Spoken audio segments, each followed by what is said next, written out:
Tu dois désapprendre tout ce que tu as appris.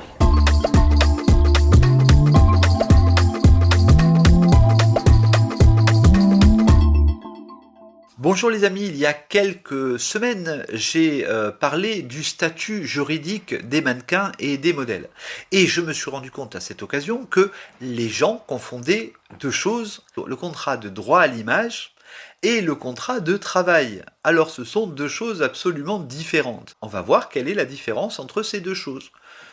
Le contrat de cession de droit à l'image, c'est quoi ?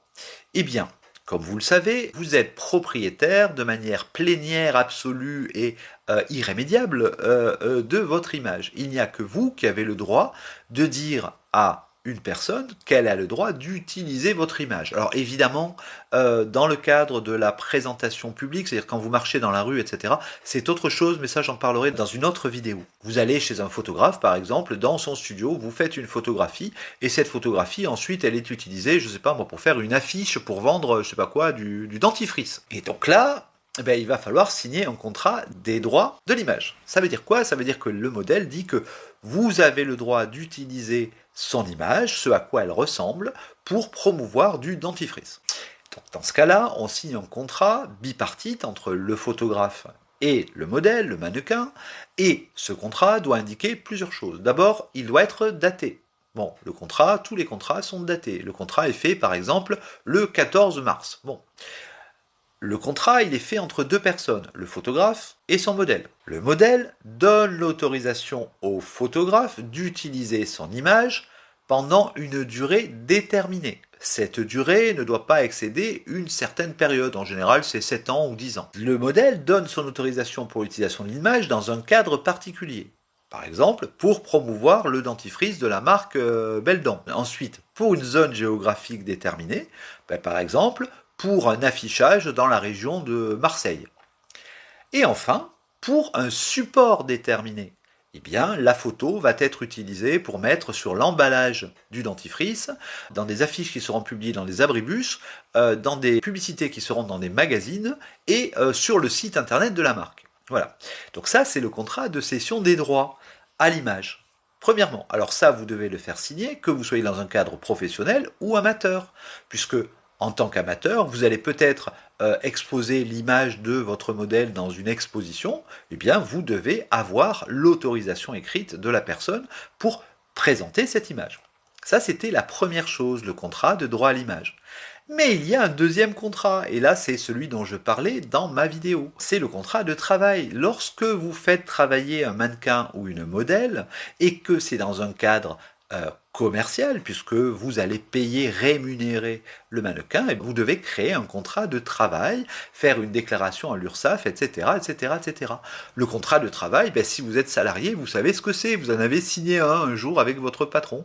Et bien là, c'est pareil, sauf qu'au lieu de faire des contrats de travail à durée indéterminée, le CDI, là, on fait un contrat de travail de durée déterminée, très déterminée, d'une journée par exemple, ou de 2 journées. Quelle est la convention collective qui est la base de la rémunération, etc.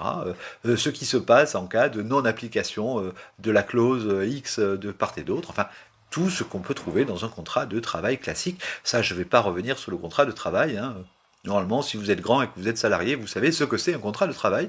Donc ce sont deux choses différentes. Donc amis amateurs, lorsque je parlais de déclaration à l'URSSAF, etc., évidemment, c'était dans le cadre d'une activité commercial où le mannequin est rémunéré. Je rappelle que le mannequin ne peut être rémunéré que dans un cadre professionnel, c'est-à-dire si le mannequin est déclaré en tant que tel auprès d'une agence et que par ailleurs, il déclare ses revenus. De votre côté, vous ne pouvez employer que quelqu'un que s'il est déclaré. C'est le principe du travail légal en France. Si vous employez quelqu'un de manière non déclarée, bon évidemment ça se fait, mais c'est du travail dissimulé.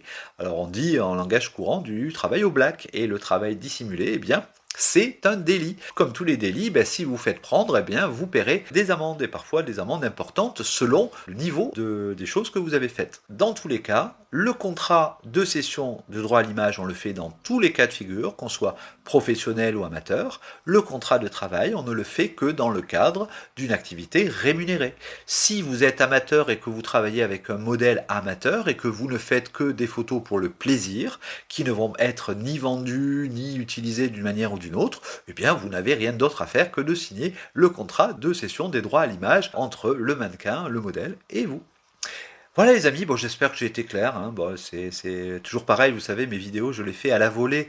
Là par exemple, là il se trouve que j'ai 2 heures de battement entre 2 shootings, donc je profite de ces 2 heures pour enregistrer allez, une quinzaine de vidéos que je publierai ensuite tous les matins. Bah voilà, comme d'habitude, hein, sans prompteur, donc parfois je me trompe et parfois je suis inexact. Mon but dans ces vidéos, c'est d'abord d'essayer d'être présente à vos côtés, un peu tous les jours, de faire partie de votre environnement et puis de vous montrer que on peut apprendre des choses au quotidien, avancer, etc.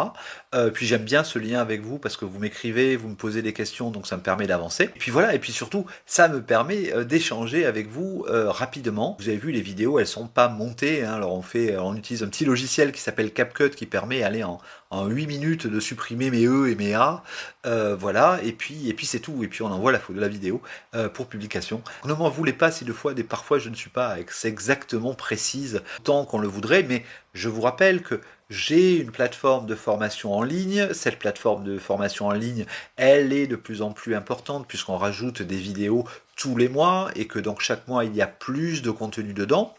Et par conséquent, si vous voulez des données précises, fiables, techniques, avec des schémas et puis des éléments qui vont vous permettre d'apprendre vraiment la photo, la direction artistique, l'éclairage, le cadrage, la composition, toutes ces choses-là, eh bien allez sur ma plateforme. Alors c'est écrit à l'écran, donc la plateforme c'est formation.natsakura.com. Vous pouvez accéder à des vidéos, à des leçons pour le prix de 6 €, donc n'hésitez pas, hein, c'est accessible à tous, et puis vous pouvez vous abonner si vous avez envie de tout suivre. Voilà, bon les amis, je m'arrête là, on se retrouve demain, en attendant soyez heureux, créez des photos, ciao les amis.